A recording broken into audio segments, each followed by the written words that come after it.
So, good morning, dear students. It has been, 100 days already or more that we were in lockdown. And right now we are in a new semester already. Congratulations to each and every one of you because we all have made it this far. And right now we're beginning a new semester with a totally different environment. Speaking of a different environment, what you are looking at right now in your screen is an online application that we are going to use together with the Moodle. I know that all of you are familiar already with the Moodle, but what you are looking at right now is what we call a Padlet. And if you will notice in this Padlet that I'm sharing with you right now, there are categories that I have created: lectures, support videos, activities, message board, comments and questions. Now, the reason why we are going to use this is because this will be more convenient for you. We have tested this on your mobile phones, and it works fine and easy to comprehend. So what you are seeing is your lectures will be here, supporting videos will be there, which may come from YouTube or elsewhere. The activities that the teacher will give you will also be there. And if you have some comments, or sometimes the teacher will ask you if you have questions, you can post it in comments and questions. If you have other things to say, you can put it on this message board. Okay? Later on, we will be sharing it to you. This can be shared to you in different ways too. Either we can email it to you. See, we can email it to you. We can send you a QR code. All you have to do is put your camera in front of the QR code and you will go directly to this Padlet that we are making. Anyway, this is totally new to most of us, and we cannot assure you that this will be 100% guaranteed. But what we are looking at right now is that this is more collaborative, this is more fun to see, this is not boring, and our intention is for you to watch all of these videos for its entirety, instead of falling asleep on the first 10 minutes of a lecture. Okay, so that being said, we are going to begin now with our lecture. So this is the first lecture in Principles of Marketing, in which we are going to talk about the first learning outcome, which is understanding the role of marketing management in achieving the firm's objective. Now, for us to better understand what we're going to study, I just like to share with you some stories. Before that, I'm going to show you my presentation. Okay, here's my presentation right now. Okay, so in this lecture, stay with me for the next 1 hour or 45 minutes. In this lecture, what we're going to accomplish, what we intend to accomplish, is for you to have a very good understanding of what marketing is. And at the same time, actually my personal goal is for you to really appreciate what marketing is. Why am I saying this? Because you see, if I may share just a simple short story to you. When I came here in Oman, I was really surprised that not many students like marketing, especially for those students who are studying business. They would rather go to accounting or HR, and marketing is their last priority.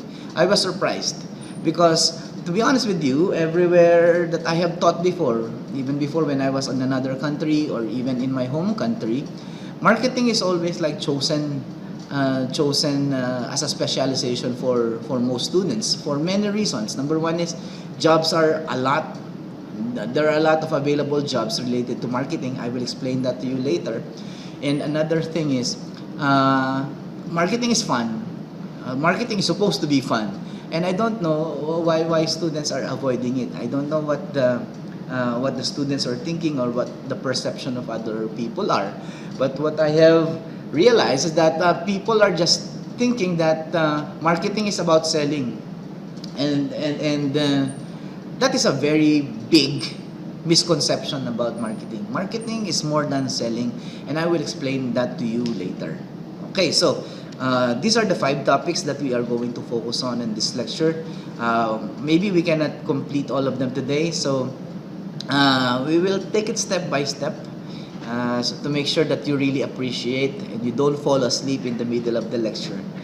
We will spend more time later on with the Padlet or Padlet, hand in hand with this lecture that I am doing. Okay, so before I define what marketing is, let's begin first with understanding the root word of marketing, which is, correct, market. Okay, so what does market mean? I'm going to show you 2 definitions. The first definition is from the AMA, or the American Marketing Association. They said that a market is an aggregate demand for potential buyers of a product or a service. Meaning to say, a market is a collection of people who can possibly or who may possibly be a buyer of a product or a service. That's the demand side of the definition of market. On the other hand, there is another definition from Philip Kotler, and he said that market is an area, a space. It can be a physical space, or right now in this age, we have what we call a cyberspace, online. It's a space wherein there is a potential exchange, meaning a buyer exchanges with a seller. A buyer gives his money or her money in exchange for a product or service. That is a market. So I think most of you have this thinking that marketing is about just selling because of this simple definition. However, as I have said earlier, marketing is not just buying and selling. There's more to it than buying and selling. Okay, how is it different? I'll tell you. This is the definition of marketing. Same person, Philip Kotler, he said, marketing is the science and art of exploring, creating, and delivering value to satisfy the needs of a target market at a profit. Very complicated definition. It goes all in all. You can read it. But what I want you to understand from this definition, as I have been pointing out in the early parts of my presentation, is that marketing is more than selling. There are a lot of things about marketing that you should understand. Number 1, I'll go with his definition. He said it's the science and art of exploring market research. You see, tell me, think of any product that you want. Think of any product. All of these products are a product of market research, which is a job of marketing. Marketing is responsible for exploring, finding out, discovering new products or service that can be made or offered to customers.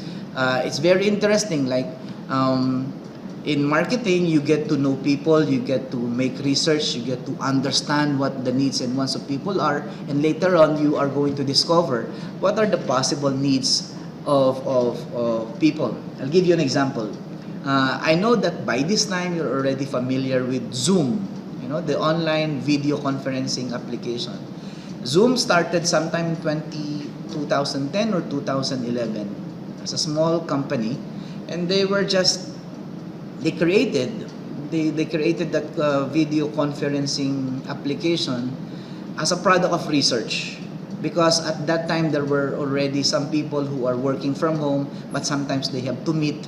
And based on their research, they developed this product called Zoom. But do you know that Zoom right now is the size of Zoom, its profit is bigger than 7 of the biggest airline companies in the United States. And that's all because of marketing. So see, I told you, marketing is a very exciting specialization. Number 2, marketing is also concerned about product development. All of the new products, I have been saying this since earlier, all of the new products that you see in the market right now are all a product of product development. For example, you might be experiencing hair loss. Some companies have already developed products for hair loss. Our model right now needs a product for hair loss. Just kidding. Anyway, all of the other things that you see right now, developments in your mobile phones, developments in your car, developments in accessories in your homes, and all of these other products that have been innovated, that have been created, that have been developed, are all a product of marketing too. Of course, that's the science part of marketing, but there's also an artistic part of marketing in that definition. Okay, I hope you're still with me. Next part is, this is one of the most exciting areas of marketing. Marketing is also concerned with advertising and promotion. I know that you are familiar with advertising. You see it every time that you are watching a YouTube video. For example, in the middle, you will be cut by Almaray because they're advertising something. Advertising and promotion is a part of marketing too.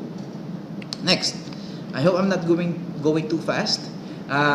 Marketing is also concerned with distribution. You can see like Pepsi-Cola trucks, going from one place to another, or the cheese factory that we have here in Niswa also, they have their trucks that deliver their products to all over Oman, or Chips Oman Chips. They also have these trucks.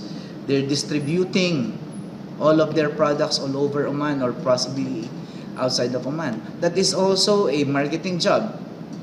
Okay. Talabat. Before I forget, that's also distribution. And all of this other logistics company, they're also part of the area or specialization that we call as marketing. Next, personal selling. See, this is where you have most of you have misthought of about marketing, misconceived about marketing. You have been thinking that marketing is just about selling. Yes, it's true. It's part of marketing. But what I want to tell you also is that selling is actually one of the highest selling careers. Highest salary earning careers. If you begin your job in a sales job, as a sales job, your chances of getting higher salary is higher than any other jobs available out there.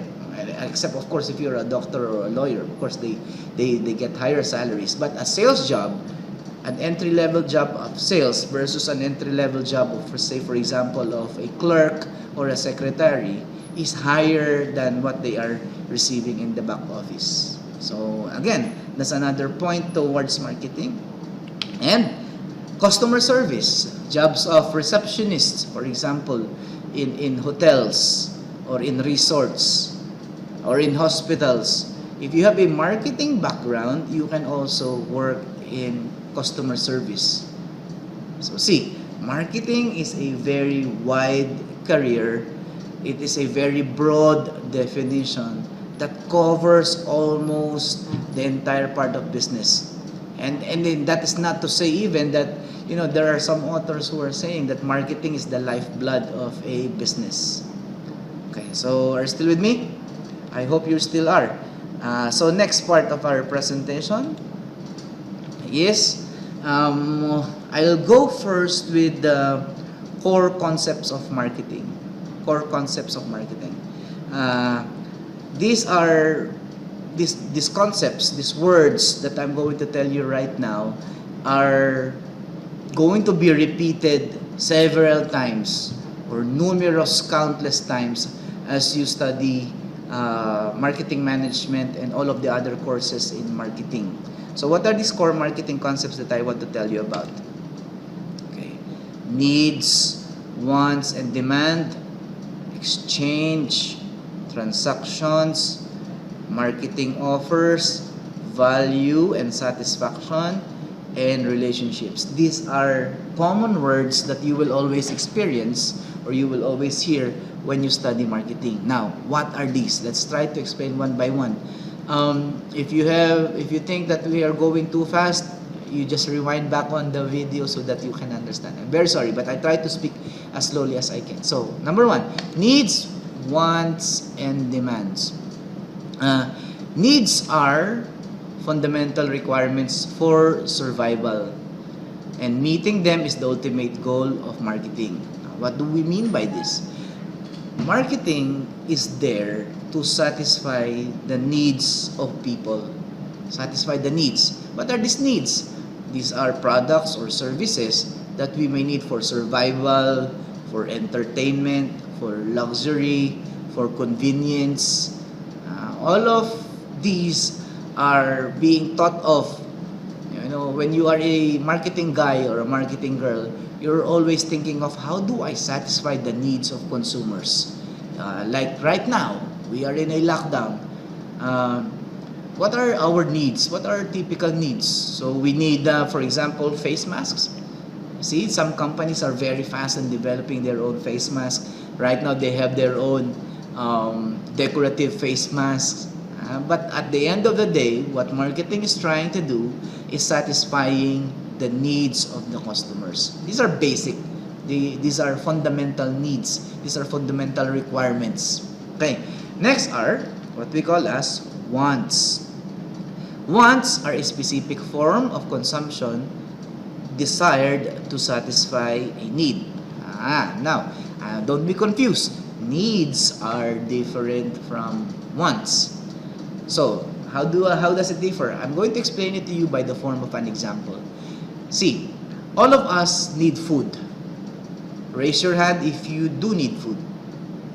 I need food. Very good. So, if you need food, everyone else needs food. Because that's fundamental to our survival. Same is true for water. Same is true for clothing. Everyone needs it. However, we have specific forms of how we need something. And this specific form of how we need something is what we call as a want. For example, you need food, but I want burgers.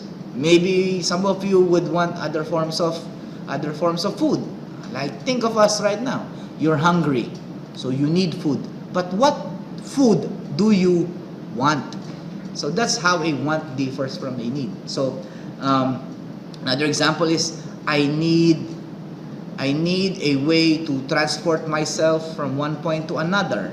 What do I need? I need a car. But what specific car do I need? Do I need an SUV? Do I need a small car? Do I want, let's say, a Suzuki Vitara, for example? That's a want. The specific form of a need is what we call a want. I hope I'm making sense. Later on in the Padlet, I'll be giving you some questions and then to verify if you understand the differences between need, a want, and demands. So lastly, we have demands. What are demands?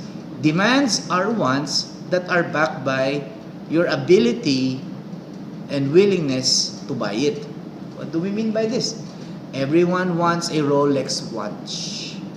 Everyone wants. Maybe I don't want. Or maybe some people want a Rolex watch. Some people may want a very powerful laptop. They may want it. But they may not demand it. Why? Because mafifulus. They don't have money for it.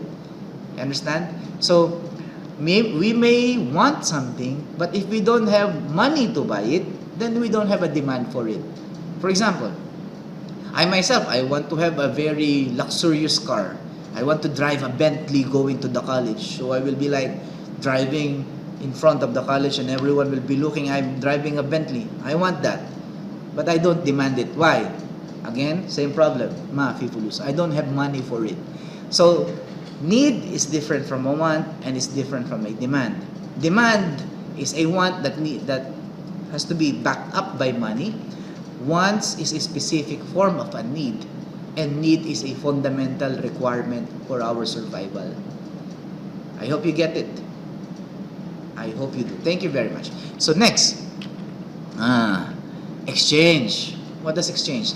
Marketing is also concerned about exchange. Exchange means transferring. It's a process wherein a marketer gives something to the consumer and in return the consumer pays back the marketer. Marketing is always about giving exchange. For example, I'll go back to my example earlier about Zoom, the video conferencing application. Zoom gives you the possibility for you to communicate with other people. They are the seller, they are the marketer. They give you a way, they give you the means so that you can communicate with other people remotely or from another far place. Okay? But in return, Zoom is expecting you to subscribe to them. Meaning you have to buy their application so that you can experience all of the services that Zoom has to offer. Marketing is like that. When you go to Lulu, for example, you get a product, so the marketer gives you the product, but in return, once you reach the counter, you have to pay for the product.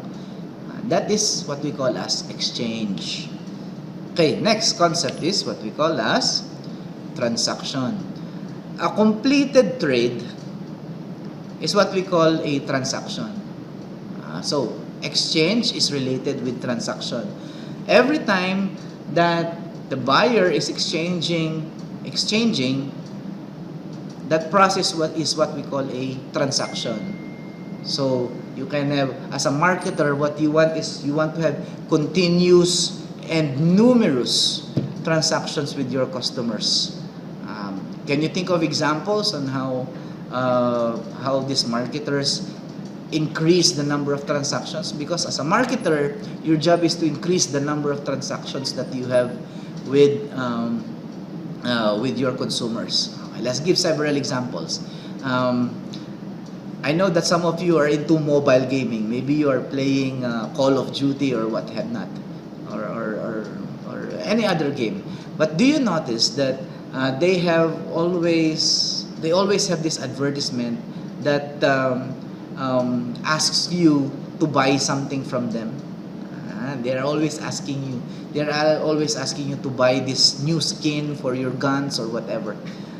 Or another example, maybe the ladies are not into playing mobile games. Maybe how do I explain? For example, in clothes shop, all of these clothes shop that we have around, they have this loyalty cards, or in restaurants they also have these loyalty cards that they tell you that if you buy again from them, they will put a stamp on your loyalty card, and after 10 times that you have bought something from them, they will give you a free item or something.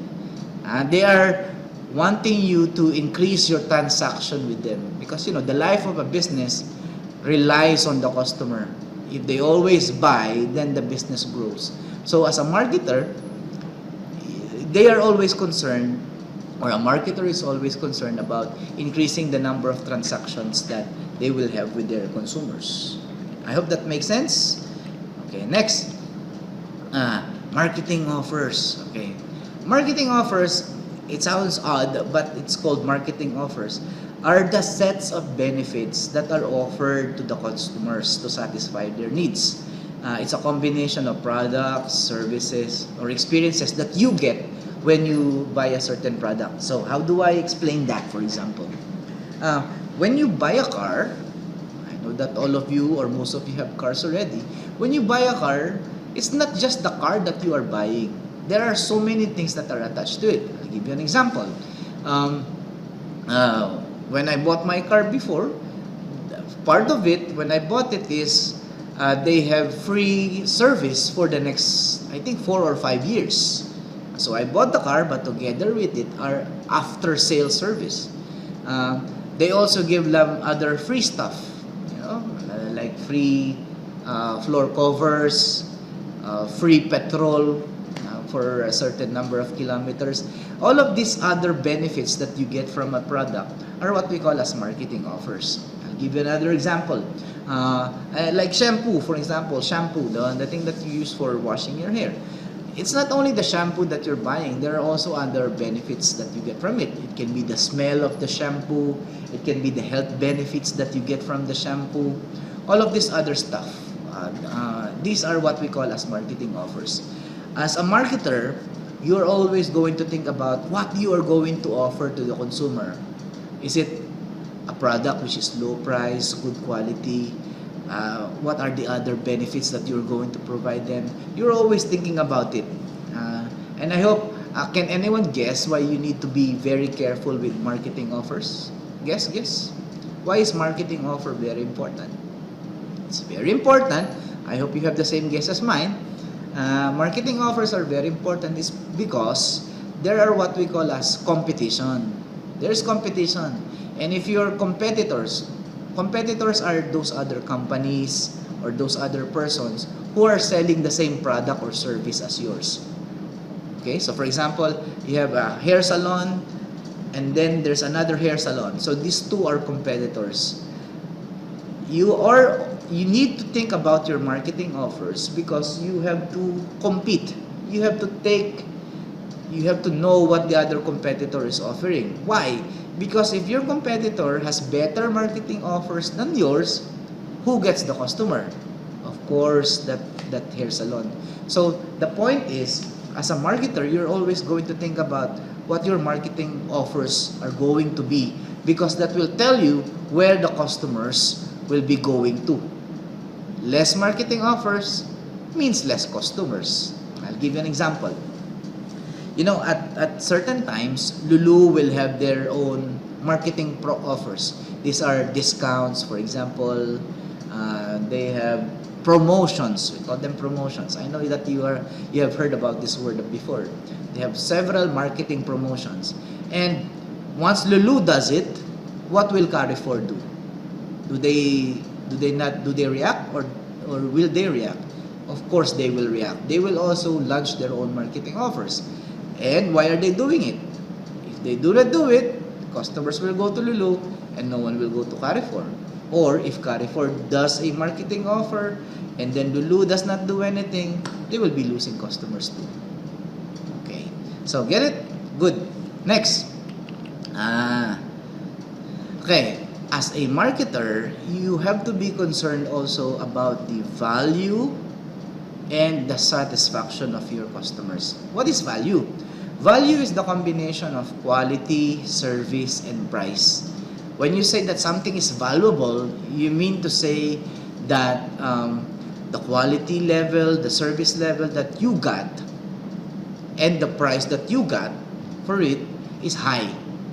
That's a high value item. I'll give you an example. Rolex watch is a high value item. It's valuable.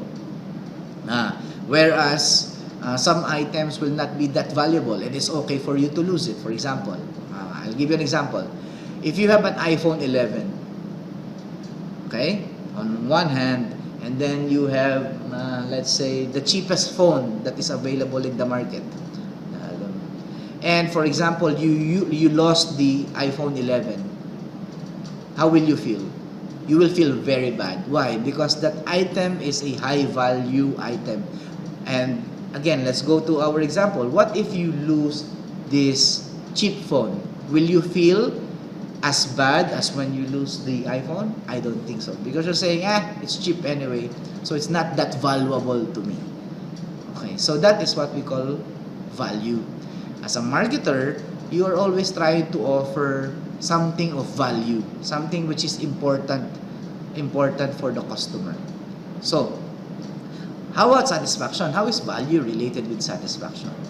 Satisfaction, you see, comes from the value that the marketing firm provides. What do we mean by this? See, satisfaction only happens if the quality and service is higher than the price. You get it? If the quality and service that you get from a product is higher than the price that you used to pay for the product, then you become a satisfied customer. However, when the reverse is true, the price is higher than the quality and service that you get, how will you feel? You will not feel satisfied. For example, if we paid very expensive, very high price for a car, and then 1 month after it gets broken down already, you will be very dissatisfied.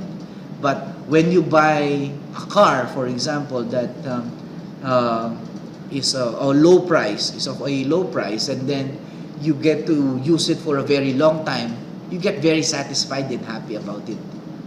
You understand? So the point here is, as a marketer, you should always provide value to your customers and make sure that this value is higher than the price. The quality and service is higher than the price of what your customer is paying for, because that's how you get customer satisfaction. And satisfaction means more exchanges, more transactions, and more profit for the company, of course. Next, Last, relationships. See, one very important, one last important aspect in marketing is that marketing is always concerned about maintaining and keeping a strong and long-lasting relationship with the customer. Again, the customer is the life of a business. More customers who are buying your products means that the business will stay for a long time. Right now in this pandemic, you see, many companies have lost their customers. And what happened? What happened is most of them closed down already because they lost their customers. And many companies tried to stay alive during this pandemic because they want and they do this by keeping their relationships with their customers. Relationships. They don't let go. As a marketer, you should always try to make strategies that can make your customers stay with you and do not leave you. Okay? Because number one, they might not be satisfied with you anymore, they will go. Or number two, there might be other competitors who are doing better than you and they will go. You don't want that to happen in your business. So what you're going to do is you're trying your best to keep your relationships with your customers. Okay? Then how do you do that? How do you keep and build a strong relationship with your customers? Number one, you try to attract new customers. You try to get the attention of new customers. How does a marketer do this?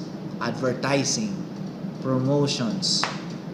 Okay? Advertising is meant to remind people or to get the attention of people about your product. Many people, for example, like in souk, there are so many halwa sellers in there, but not all of them are really like making money or making a lot of money. And what I notice is this: they're not really concerned. They're not engaging in advertising. They're not really advertising their products at all. They're just putting it there and then just wait for the customer to come. This lack of advertising affects them negatively. Look at these other restaurants. During the pandemic, people cannot see them, but they know that people are always online. So they tried to be active advertising online so that people can still recall or see their businesses. And people get to buy products from them or the food from these restaurants because of these online advertisements. I am guilty of that, as a matter of fact. During this whole pandemic, when we were just staying in our houses, and every time I'm online, there is always, advertisements from Pizza Hut, from Talabat. And what happens is, because you are reminded of these things, you get to order food from them too. That's how powerful advertising is. And advertising is meant to attract customers. Okay. Another thing that you can do to improve your relationship or to build a strong relationship with your existing customers or to expand your market share. We will explain market share in the next topic or in the foregoing topics. Is we are going to increase our business with our existing customers. So what do we mean by this? One way to grow your business or to grow your business with your customers is to ask your customers to buy more from you. Buy more. Increase your business with your existing customers. Ask your customers to buy more from you. I'll give you an example. Take a look at Pepsi or Coca-Cola or whatever soft drinks. Do you notice that before they were just, in my time, they were only like small bottle of Pepsi Cola or Coca-Cola. But right now, you can see a bottle as big as this. Big sizes. Because what Pepsi Cola or Coca-Cola wants is for you to buy more of their items. Okay? This is the same with other products in Lulu or Carrefour, for example. You will see that they will put together a lot of products in a bundle, big bundle like this. And then they will say that you save money if you buy a lot of these products than buying it one by one. See, that is a strategy for increasing business with existing customers. I hope I made myself clear about that example. Okay, and then lastly is retaining existing. Retaining means keeping existing customers. Actually, there are a lot of experts in marketing who are saying that 80% of a company sales, 80% of your company sales come from 20% of your loyal customers. Think about it for a while. 80% of your sales come from 20% of your existing customers. Wow, that's a big figure. Small number of people buys the most of your products. So, the lesson there is that you should make sure that this 20% of your customers are taken care of. Make them happy always. Again, we have this lesson about value and satisfaction. You always have to keep them satisfied. How do you do that? How do you do that? How do companies keep their customers satisfied? Number one is you give them a high quality, durable product. Fulfill your promise to them. I'll give you an example. I'm going to show you my very old phone. This phone has been with me for the last 4 years already. And it was 4 years ago that I have decided to buy an Apple product. Apple product. Before that, I was always using Android products. But all of these Android products last only for 1 year or 2 years. And then, broken. But for this one, this is the longest phone that I have. For 4 years, I've been keeping this phone, and inshallah, I will have this for another 2 years more or even longer than that. And I'm really happy with it. But this is what I guarantee. The next time that I buy a phone, I will still buy an Apple product, even if it's more expensive than the rest of them. Why? Because I'm keeping it, I'm satisfied with it, I'm happy with it, and and the result is, I became more loyal to Apple than any of the other phone brands out there, even if they are more expensive. So see, Apple was successful at least with me in keeping me or retaining me as an existing customer. Okay? Again, 80% of your sales come from 20% of your customers. And Apple, because I'm very happy with it, and another reason why I cannot lose this phone is because I have many apps that are from Apple only and cannot be shared with Android devices. So, Apple was successful in keeping me as a customer. Okay, so um, uh, this is what or how you keep relationships with your existing customers. Lecture is about the goals of a marketing system. Now, marketing as a profession and as a job fulfills many responsibilities to the society. And these are what the goals of a marketing system are. Number one, a marketing system creates utility. Utility means usefulness. So marketing creates something very useful. And what are these utilities? The first utility is what we call as place utility. This means that one of the responsibilities of marketing is to make sure that products and services will be available in places where the customer needs them to be available. For example, we all need food. We all need to buy food. And this food, we can buy them in stores, like Lulu, for example, or Carrefour. The thing is, it's the marketing department's responsibility to find the best places where their products can be made available so that it will be easy for the customers to reach them. Secondly, logistics or distribution, delivering one product from one place or from the manufacturer to the customer is also a job of marketing.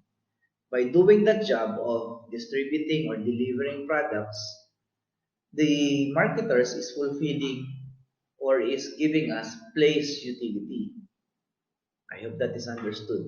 The functions of Talabat or Shopee or Namshi and all of these online sellers,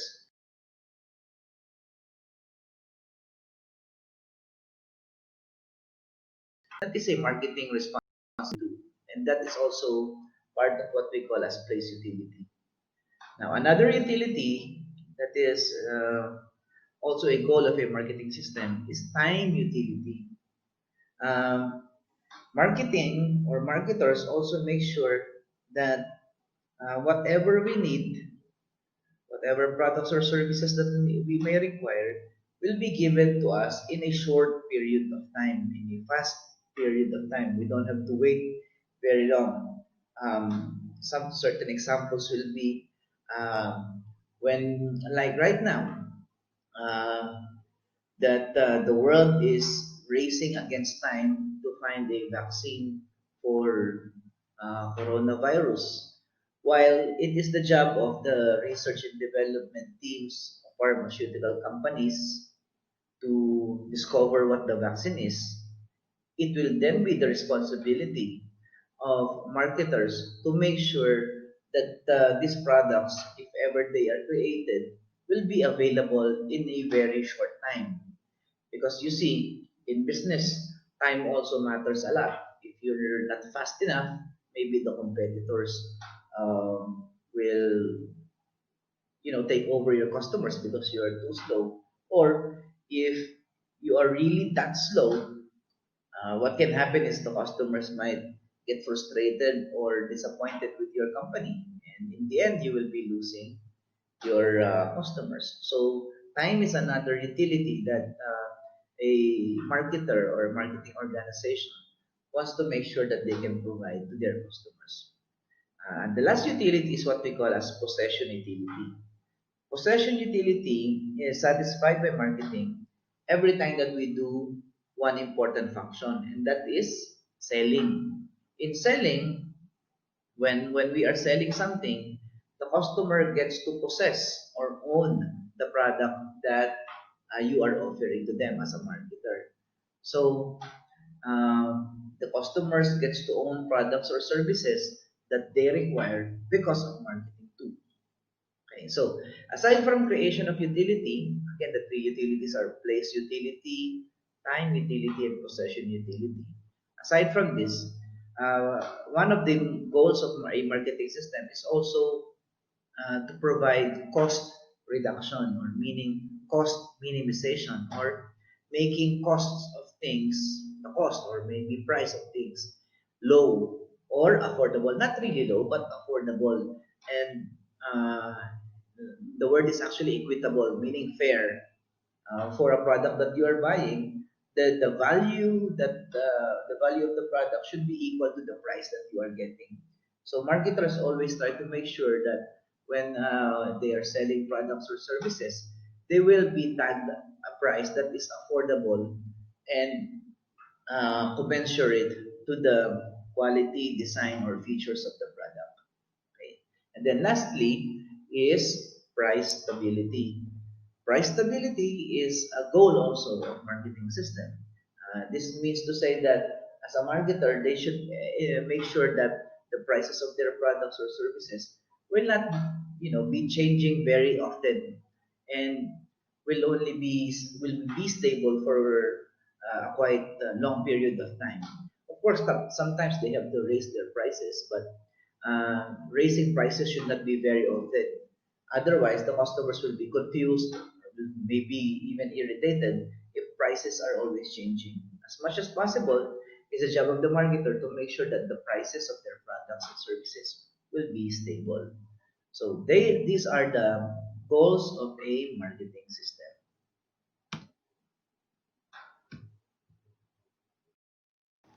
So there you have it. That is our first lecture for this semester about the principles of marketing.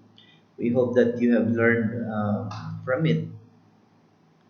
And in this lecture, what we have discussed is about what the roles of a marketing organization is. In this lecture, we have discussed about the definition of marketing and how it is different from a market. We have also learned about the different nature of marketing. We have also learned about the different goals of a marketing system, as well as some core concepts about the particular subject. To view this video again, you can always visit our Padlet, which I am showing to you right now. And in this Padlet, you will see all of our lectures, support videos, activities. There's a message board there where you can place in your comments and questions. You can post it anything there. If you have anything to clarify, you have anything to ask, just write all of those questions in these comments and questions. Of course, you can also reach us through our emails. Um, but this is also another way. If it's impossible for you to access your email in one way or another, then you can go through this Padlet.